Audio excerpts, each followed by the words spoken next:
قبلہ یہ ایک سوال آیا تھا جی کہ اپنی جان ہلاکت میں مت ڈالو، کیوں اپنے آپ کو اذیت دینا یہ جیسے خودکشی ہے جی، تو اس بارے میں آپ؟ ہاں مطلب یہ ہے، یہ اعتراض بہت اہم ہے کیونکہ یہ عوام کی جانب سے نہیں بلکہ کچھ علماء ہیں جنہوں نے اس حدیث کو، اس آیت کو بنیاد بنائی ہے ماتم کو حرام کہنے کے لیے۔ سوال یہ ہے، ان کا اعتراض یہ ہے کہ جب اللہ سبحانہ و تعالیٰ یہ کہتا ہے کہ اپنی جان ہلاکت میں ڈالنا حرام ہے، خودکشی ہے، تو ماتم حسین میں مومن اپنے آپ کو اذیت دیتا ہے تو وہ اپنی جان ہلاکت میں ڈال رہا ہے۔ سوال یہ ہے، تو حضور ان کو جواب دینے کے لیے میں اکثر یہ بات کہتا ہوں کہ اگر مذہب شیعہ اثنا شریف پہ کوئی سوال ہو تو اس کا جواب قرآن میں موجود ہے،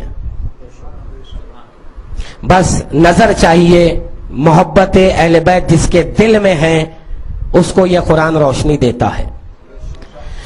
یہاں پہ یہ جو لفظ کا استعمال سوال میں ہوا ہے، اپنی جان ہلاکت میں ڈالنا خودکشی ہے، حرام ہے، یہ پہلا سوال ہے ماتم پر اور بہت مضبوط اعتراض ہے۔ اسی لفظ کے ساتھ قرآن میں ایک جواب موجود ہے جو میں ابھی آپ کے سامنے بیان کر دوں، اور اس کو آپ نوٹ کر لیں۔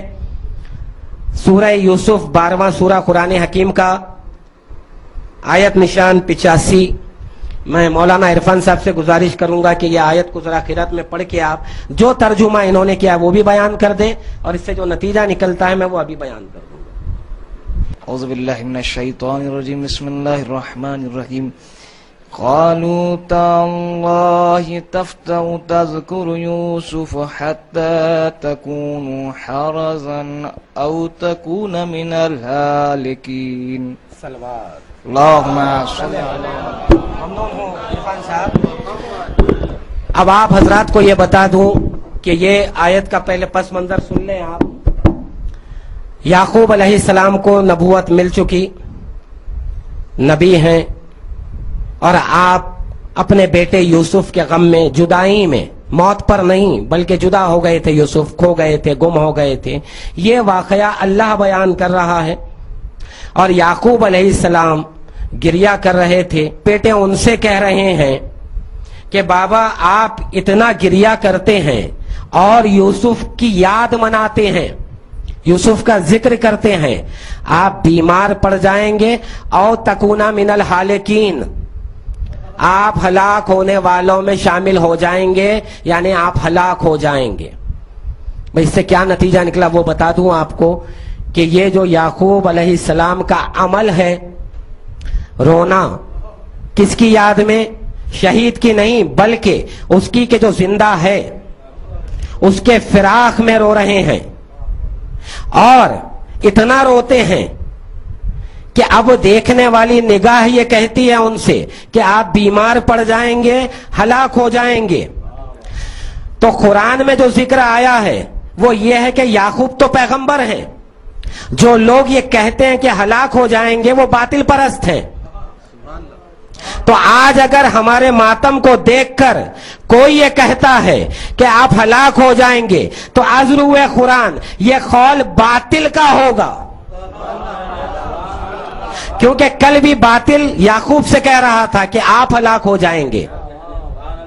اچھا دوسری بات یہ بتائیے مجھے، پورے عالم میں، عراق، ایران، پاکستان، ہندوستان، کہیں کہ کسی ایک ماتم دار کو آپ لوگ ڈھونڈ کے لائیے جو اس نیت سے ماتم کرتا ہو کہ وہ ہلاک ہو جائے۔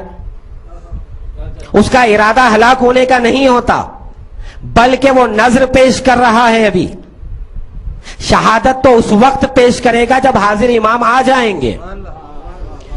ابھی جو ماتم ہے اس کی نیت ہلاک ہونا نہیں ہے، وہ اذیت دینا چاہتا ہے اپنے آپ کو غم حسین میں۔ اگر اس کا ارادہ ہلاک ہونا ہوتا تو ماتم دار تلوار کھینچتے، اپنا گلا اپنے ہاتھوں سے کاٹ لیتے تھے۔ یہ سینے پہ، پیٹھ پہ زنجیر زنی کر کے بتا رہے ہیں کہ ہم صرف اذیت دینا چاہتے ہیں غم حسین میں اپنے آپ کو۔ تو ان کا سوال آیت سے بھی رد ہوتا ہے، عقل سے بھی رد ہوتا ہے۔